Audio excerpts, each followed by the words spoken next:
ओम श्री गणेशाय नमः। जय श्री कृष्णा मेरे प्यारे दर्शकों, आज मैं बहुत ही अच्छी एक जानकारी देने वाली हूँ।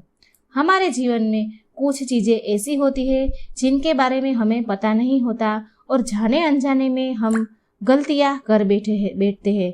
तो आज मैं उसी के बारे में सुनाने वाली हूँ। मैं इस बारे में बात करने वाली हूँ कि मंदिर में दर्शन के बाद बाहर सीढ़ी पर थोड़ी देर क्यों बैठा जाता है। ये परंपरा क्या है, क्या इसमें क्या होता है, ये मैं आपको आज सुनाऊंगी। तो आप मेरा ये वीडियो बड़े ध्यान से सुनिएगा। तो चलो मैं चालू करती हूँ। परंपरा है कि हम मंदिर के दर्शन के बाद बाहर सीढ़ियों में क्यों बैठते हैं। परंपरा है कि किसी भी मंदिर में दर्शन के बाद बाहर आकर मंदिर की पेड़ी या ओटले पर थोड़ी देर बैठना क्यों पड़ता है। क्या आप जानते हैं इस परंपरा का क्या कारण है। आजकल तो लोग मंदिर की पेड़ी पर बैठकर अपने घर, व्यापार, राजनीति इत्यादि की चर्चा करते हैं, परंतु यह प्राचीन परंपरा एक विशेष उद्देश्य के लिए बनाई गई है। वास्तव में मंदिर की पेड़ी पर बैठकर एक श्लोक बोलना चाहिए। यह श्लोक आजकल के लोग भूल गए हैं या फिर पता ही नहीं है।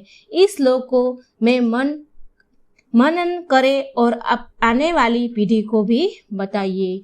ये जानकारी शायद किसी को पता हो या ना हो, मगर अब आप जान चुके हो तो आप भी ये श्लोक का मनन कीजिए मंदिर की सीढ़ियों में बैठकर, और आने वाली पीढ़ी हो उसको भी बताइए। घर में जो भी लोग हैं इसको पता नहीं है, आप इसको भी बताइए। श्लोक इस प्रकार है। अनायासेन मरणम बिना दैन्यं जीवनम देहांतम सानिध्यम देहि में परमेश्वरम। इस श्लोक का अर्थ है अनायासेन मरणम, मतलब अर्थात बिना तकलीफ के हमारी मृत्यु हो और कभी भी बीमार होकर बिस्तर पर न पड़े, कष्ट उठाकर मृत्यु को प्राप्त न हो, चलते फिरते ही हमारे प्राण निकल जाए।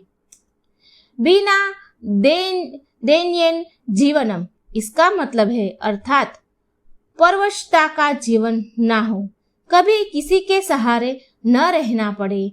जैसे कि लकवा हो जाने पर व्यक्ति दूसरे पर आश्रित हो जाता है, वे परवश या बेबस ना हो। परम सत्ता की कृपा से बिना भीख के ही जीवन बसर हो जाए, हमें किसी के साथ हाथ फैलाना न पड़े, इस तरह से हमारा जीवन निकले। ये श्लोक का यह अर्थ होता है।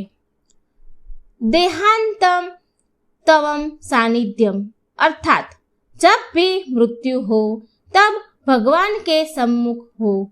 जैसे भीष्म पितामह की मृत्यु के समय स्वयं ठाकुर श्री कृष्ण जी उनके सम्मुख जाकर खड़े हो गए थे।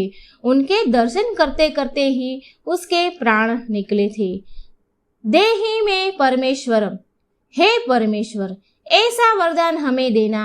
भगवान से प्रार्थना करते हुए उपरोक्त श्लोक का पाठ करें।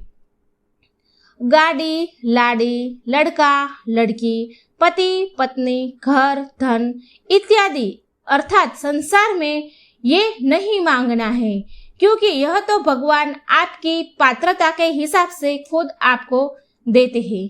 इसलिए दर्शन करने के बाद बैठकर यह प्रार्थना अवश्य करनी चाहिए। ये सब धन संपत्ति या हम परिवार में जो हम मांगते हैं वो तो हमारे नसीब के हिसाब से हमें मिल ही जाएगा, जो होगा वो तो होने ही वाला है। मगर इसको मांगने की बजाय आप ये श्लोक का पठन करें।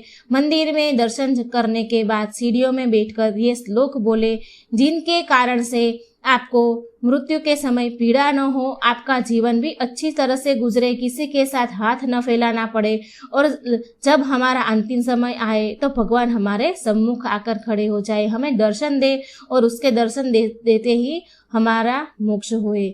तो इसलिए ये वीडियो का यही मतलब है कि मंदिर में हम अगर बैठते हैं तो घर की, हमारे व्यापार की और किसी और चीज़ की बातें न करें, बस भगवान का नाम ले और ये श्लोक जरूर बोलिएगा।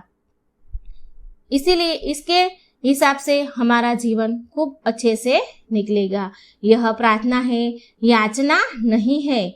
याचना सांसारिक पदार्थों के लिए होती है, जैसे कि घर, व्यापार, नौकरी, पुत्र, पुत्री, सांसारिक सुख, धन या अन्य बातों के लिए जो मांग की जाती है, यह याचना है। यह एक भीख है। प्रार्थना का शब्द के प्र का अर्थ होता है विशेष अर्थात विशिष्ट, श्रेष्ठ और अर्थात निवेदन। प्रार्थना का अर्थ हुआ विशेष निवेदन। मंदिर में भगवान का दर्शन सदैव खुली आंखों से करना चाहिए, निहारना चाहिए प्रभु को। कुछ लोग वहां आंखें बंद करके खड़े रहते हैं और दर्शन करते हैं। आंखें बंद क्यों करनी है? हम तो दर्शन के लिए आए हैं मंदिर में। भगवान के स्वरूप का, श्री चरणों का, मुखारविंद का, श्रृंगार का संपूर्ण आनंद ले, आंखों में भर ले निज स्वरूप को। हम मंदिर में दर्शन करने के लिए आए हैं तो हमें आंखें बंद नहीं करनी है। भगवान को अच्छे से निहारना है, देखना है, उसके स्वरूप को आंखों में बसा लेना है। दर्शन के बाद जब आप बाहर आकर बैठे, तब नेत्र बंद करके जो दर्शन किया है उस स्वरूप का ध्यान करें। मंदिर से बाहर आने के बाद पेड़ी पर, मंदिर के दर्शन होने के बाद पेड़ी पर बैठकर हमें ये श्लोक बोलना है और भगवान के दर्शन करने हैं। तब नेत्र बंद करें और अगर निज आत्म स्वरूप ध्यान में भगवान नहीं आए तो दोबारा मंदिर में जाइए और पुनः दर्शन कीजिए। मित्रों, अगर मेरा ये वीडियो आपको पसंद आया है तो चैनल को लाइक, सब्सक्राइब, शेयर करना न भूलें। जय श्री कृष्ण। Thank you.